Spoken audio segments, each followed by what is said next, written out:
À l'exemple 7.4.6, nous avons un circuit électrique avec trois mailles. Donc, comme il y a trois mailles, il y aura trois intensités de courant différentes. Et quand on commence un problème avec la loi des mailles, euh, il faut donner un sens au courant, un sens qui est arbitraire. Ça se peut qu'on se trompe. Par défaut, moi, j'aime bien toujours, on ne se casse pas la tête, là. Je sais que logiquement, là, ce que je suis en train de faire, peut-être que ça n'a pas de sens de mettre le courant dans ce sens-là. Mais si on s'entend puis on se donne ça comme convention, qu'on va toujours prendre le sens horaire pour débuter, ben, on va avoir les mêmes équations. Si on change notre flèche au début, ben, il va y avoir des moins au lieu d'avoir des plus. Ça revient au même, ça va se balancer. OK? Mais si on va avoir vraiment, vraiment les mêmes étapes, ben, on va se donner comme convention qu'on va toujours partir dans le sens horaire. Donc, j'ai trois intensités, trois mailles, donc I1, I2, I3 sont mes inconnus. Donc, il faut bien comprendre que ce sont mes inconnus. Et pour chacune des mailles, je vais obtenir une équation.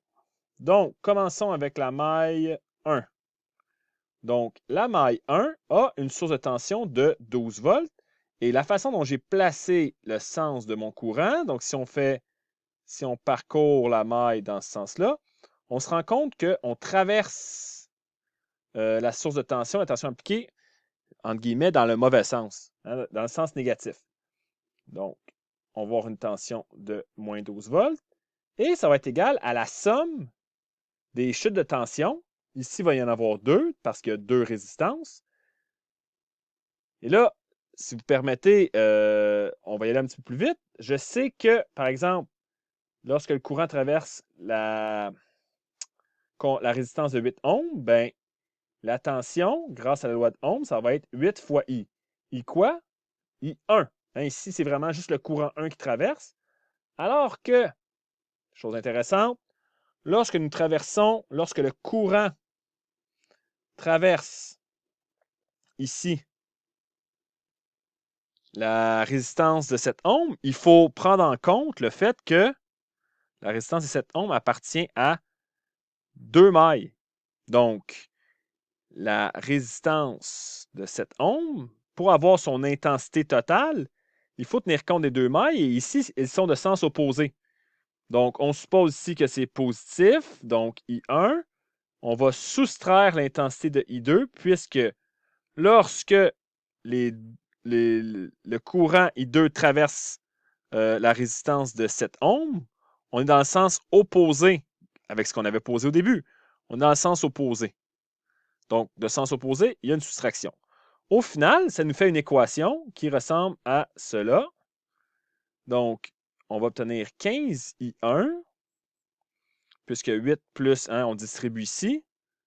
Donc, on a la chose suivante. Une équation avec deux inconnus. Donc, cette équation, ben, on la garde en réserve. Maintenant, faisons le même travail pour la deuxième maille. Donc là, je prends un peu plus mon temps comme c'est la première fois que je fais un exemple là-dessus. La deuxième maille, est-ce qu'elle a une source de tension? Non. Pas de source de tension, donc zéro. Le courant circule dans le sens horaire, va traverser trois résistances. La première de 7 ohms pour avoir son intensité. Donc, ici, là, on est dans le sens, on est dans la maille 2, donc on va supposer que I2 est positif a priori, mais rencontre, comme j'ai dit tout à l'heure, même explication. Fait que vous voyez ici, on n'a pas I1 moins 2, mais plutôt I2 moins I1. Puisque là, on se positionne, on fait notre réflexion par rapport à la maille 2. Par la suite, nous avons la résistance de 5 ohms fois I2 tout seul. Et finalement, la résistance de 3 ohms ici. Donc, ça va être I2 moins I3.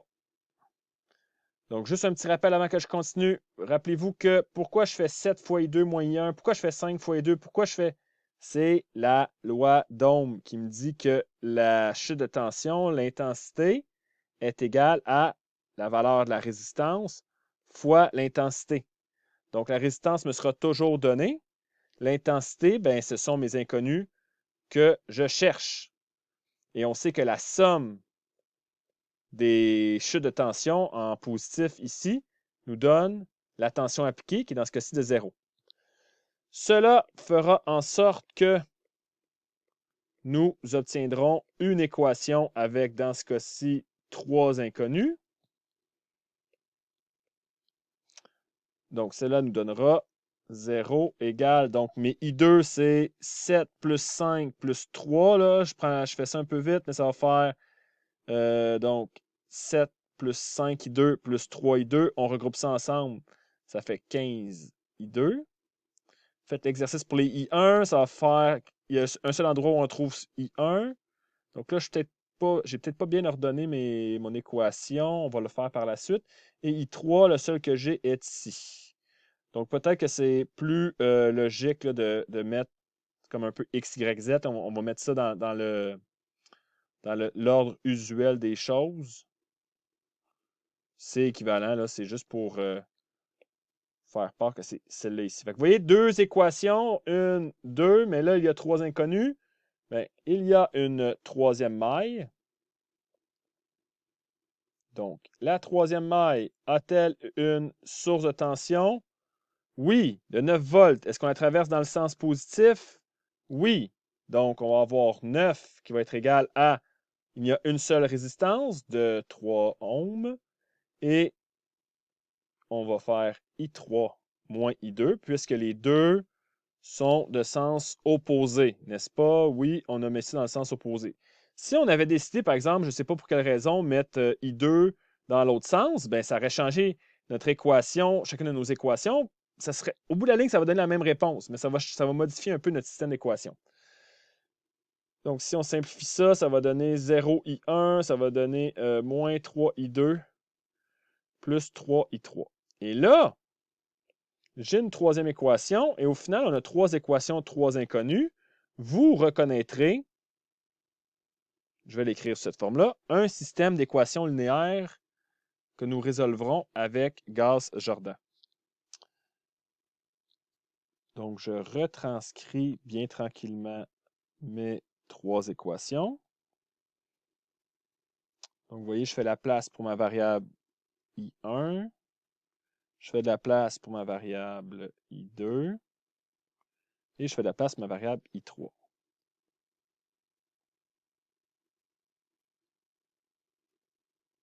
Donc, il faut comprendre que si, par exemple, il n'y a pas de I1 dans ma troisième, ici, il n'y a rien, bien, ça veut dire que c'est 0, tout simplement. Même chose ici. Comment allons-nous résoudre ce système d'équations linéaires? À l'aide de Gauss-Jordan. Et là, ce qu'il faudrait faire, ce serait une matrice augmentée, où nous aurions des coefficients de la sorte. Donc, c'est ce qui s'en vient par la suite si on faisait le problème jusqu'au bout. Donc, voilà. Le but là, de la section, c'est vraiment d'arriver à cette matrice augmentée pour appliquer Gauss-Jordan. Je vais faire l'exemple 7.4.7. Cette fois, nous le ferons au complet. La première étape, lorsque nous abordons un problème là, où nous devons trouver l'intensité dans chacune des mailles, est de donner un sens arbitraire au courant. Encore une fois, je vais par convention dans le sens horaire dans chacun des cas. Donc, deuxième étape, nous allons trouver 3 équations, une pour chacune des mailles. Donc, on commence toujours par se poser la question, y a-t-il une source de tension dans la première maille? Oui. Dans quel sens la traversons-nous? De positif à négatif, donc nous allons avoir un moins ici.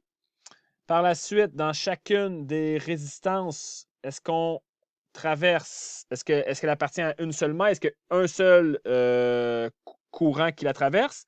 Bien, pour la résistance de 3 ohms, non. Il y a le courant I1 qu'on considère positif, mais il y a aussi le courant I2 qui s'en va dans l'autre sens. Donc, la résistance de 3 ohms, il faut faire une différence ici de tension. Donc, I1 moins I2. Donc, nous allons éventuellement distribuer. Et la petite résistance de 2 ohms, elle, est tout seule. Donc, pas de problème là. ça fait en sorte qu'on regroupe maintenant nos I1, I2 ensemble. Donc, 3 fois I1 plus 2 I1, avec un peu d'algèbre, nous obtenons la chose suivante. Nous avons l'équation pour la première maille. Voici l'équation pour la deuxième et troisième maille. Donc, à la maille 2, nous avons une source de tension de 9 qui est ici dans le sens négatif à positif, donc le sens qu'on considère positif. 3 fois, donc la résistance de 3 ohms passe par 2, appartient à 2 mailles. Celle de 4 ohms a uniquement la maille 2.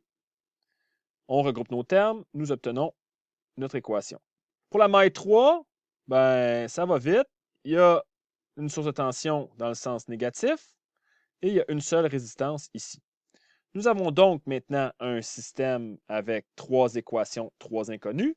Nous regroupons ces équations dans une matrice augmentée pour résoudre avec Gauss-Jordan. Vous voyez ici que le système d'équations linéaires que j'obtiens, pas que j'arrange avec le gars des vues, là, mais je l'ai quand même un problème relativement simple. Déjà en partant, on va pouvoir trouver notre valeur I3 très facilement et ça va nous permettre d'arriver à 2 équations, 2 inconnues au fond qu'on a à résoudre.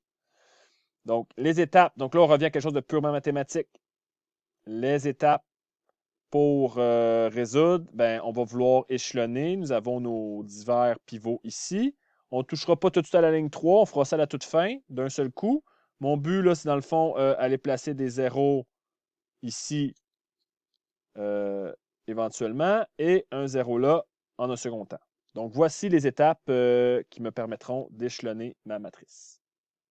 Donc, comme je l'ai mentionné, ma première étape, étant donné que je voulais avoir un 0 ici, ben, j'ai dû, dans le fond, multiplier la ligne 2 par 3 et la ligne 1 par 7. Donc, 7 fois la ligne 1, je lui additionne 3 fois la ligne 2. C'est ma nouvelle ligne 1. J'ai fait l'opération sur toute la ligne et nous obtenons la chose suivante. Étape suivante, nous devons aller placer un 0 ici à l'aide du pivot qui est là.